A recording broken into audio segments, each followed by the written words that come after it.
Hi friends, ನಮಸ್ತೆ. ರಂಜಿತಾ ಕೋಡಿಬೆಟ್ಟು ಚಾನಲ್ಗೆ ಸ್ವಾಗತ.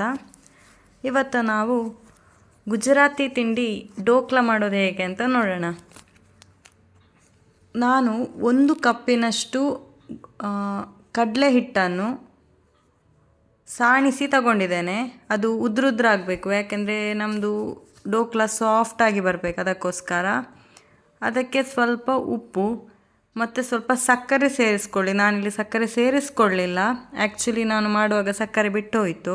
ಸ್ವಲ್ಪ ಸಕ್ಕರೆ ಹಾಕ್ಕೊಳ್ಳಿ ಮತ್ತು ಒಂದು ಸ್ವಲ್ಪ ಅರಸಿನ ಹಾಕ್ಕೊಳ್ಳಿ. ಚೆಂದ ಮಿಕ್ಸ್ ಮಾಡ್ಕೊಳ್ಳಿ.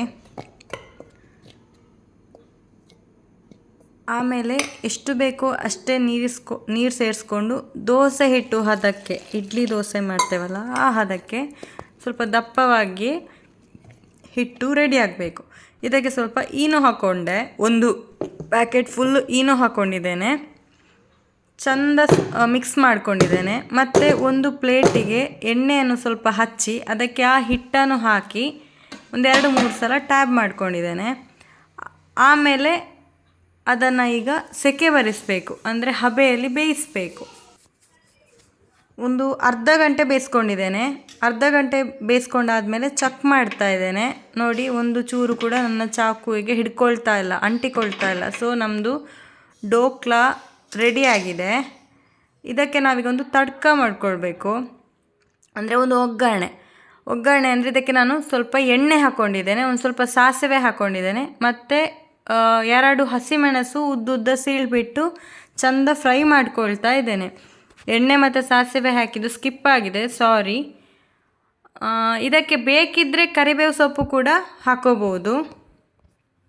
ಮತ್ತು ಸ್ವಲ್ಪ ನೀರು ಹಾಕ್ಕೊಂಡಿದ್ದೇನೆ, 1 ಲೋಟದಷ್ಟು ನೀರು ಹಾಕ್ಕೊಂಡಿದ್ದೇನೆ. ನಮಗೆ ಡೋಕ್ಲಾ ಸ್ಪಾಂಜಿ ಆಗಬೇಕು, ಅದಕ್ಕೋಸ್ಕರ. ಮತ್ತು ಇದಕ್ಕೆ ಕೂಡ ಸ್ವಲ್ಪ ಸಕ್ಕರೆ ಸೇರಿಸ್ಕೊಂಡಿದ್ದೇನೆ. ಚಂದ ಮಾಡಿ ಸಕ್ಕರೆ ಕದಡಿಸ್ಕೊಂಡು ಆಮೇಲೆ ಒಂದು ಸಣ್ಣ ಲಿಂಬೆಹಣ್ಣನ್ನು ಕೂಡ ಹಾಕ್ಕೊಳ್ತಾ ಇದ್ದೇನೆ, ಲಿಂಬೆಹಣ್ಣಿನ ರಸ.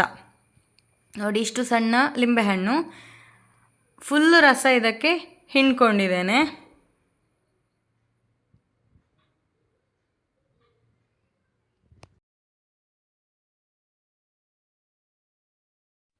ನಮ್ಮದು ತಡ್ಕ ರೆಡಿ ಆಗಿದೆ. ಇವಾಗ ನಾನು ಬೆಂದ ಡೋಕ್ಲಾವನ್ನೀಗ ಕಟ್ ಮಾಡ್ಕೊಳ್ತಾ ಇದ್ದೇನೆ. ಹೇಗೆ ಬೇಕಾದರೂ ಕಟ್ ಮಾಡಿಕೊಳ್ಳಿ, ನಾನು ಈ ರೀತಿ ಕಟ್ ಮಾಡ್ಕೊಳ್ತಾ ಇದ್ದೇನೆ. ಕೆಲವರು ಸೈಡಿದ್ದೆಲ್ಲ ತೆಗಿತಾರೆ, ಸ್ಕ್ವೇರ್ ಮಾಡಿಬಿಟ್ಟು ಕರೆಕ್ಟು ಶೇಪ್ ಮಾಡಿ ಇಟ್ಕೊಳ್ತಾರೆ. ನಾನು ಮನೇಲಿ ಯೂಸ್ ಮಾಡೋದಲ್ವ, ಹಾಗಾಗಿ ನಾನು ಹೇಗೆ ಇದೆ ಶೇಪು ಇದರಲ್ಲೇ ಸರ್ತವಾಗಿ ಕಟ್ ಮಾಡಿಕೊಂಡೆ. ಇವಾಗ ನಮ್ಮದು ರೆಡಿಯಾದ ತಡ್ಕವನ್ನು ಅದರ ಮೇಲೆ ಸ್ವಲ್ಪವೇ ಸ್ಪ್ರೆಡ್ ಮಾಡಿಕೊಳ್ತಾ ಇದ್ದೇನೆ. ಅಂದರೆ ನಮ್ಮದು ಇದು ಡ್ರೈ ಇದೆ ಅಲ್ವಾ ಡೋಕ್ಲಾ, ಅದು ಸ್ಪಾಂಜಿ ಆಗಬೇಕು. ಈ ನೀರನ್ನದು ಹೀರ್ಕೊಳ್ಳತ್ತೆ. ಈನೋ ಇಲ್ಲದಿದ್ದರೆ ಸೋಡಾ ಹುಡಿಯನ್ನು ಕೂಡ ಯೂಸ್ ಮಾಡ್ಕೊಳ್ಬೋದು. ಒಂದು 10 ನಿಮಿಷ ಇಡಬೇಕು ಮಾತ್ರ. ಇದಾದರೆ ನೀವು ಈನೋ ಹಾಕಿದ ಕೂಡಲೇ ಇಟ್ಟರೂ ಏನು ಪ್ರಾಬ್ಲಮ್ ಬರಲ್ಲ, ಸಾಫ್ಟ್ ಆಗತ್ತೆ ಮತ್ತು ಸ್ಪಾಂಜಿ ಆಗಿರುತ್ತೆ. ತುಂಬ ಚೆನ್ನಾಗಾಗಿದೆ ಕೂಡ. ನೋಡಿ, ನಮ್ಮದು ಡೋಕ್ಲಾ ರೆಡಿ. ನೋಡಿ, ನೀವು ನೋಡ್ತಾ ಇರ್ಬೋದು ಎಷ್ಟು ಸ್ಪಾಂಜಿ ಆಗಿದೆ, ಸಾಫ್ಟ್ ಕೂಡ, ಬಾಯಲ್ಲಿಟ್ಟರೆ ಕರಗತ್ತೆ. ಒಮ್ಮೆ ನೀವು ಕೂಡ ಮನೇಲಿ ಟ್ರೈ ಮಾಡಿ. ನನ್ನ ರೆಸಿಪಿ ಇಷ್ಟ ಆಗಿದರೆ ಲೈಕ್ ಮಾಡಿ, ಶೇರ್ ಮಾಡಿ, ಕಮೆಂಟ್ ಮಾಡಿ, ಹಾಗೆ ಸಬ್ಸ್ಕ್ರೈಬ್ ಮಾಡೋದನ್ನು ಮರಿಬೇಡಿ. Thank you.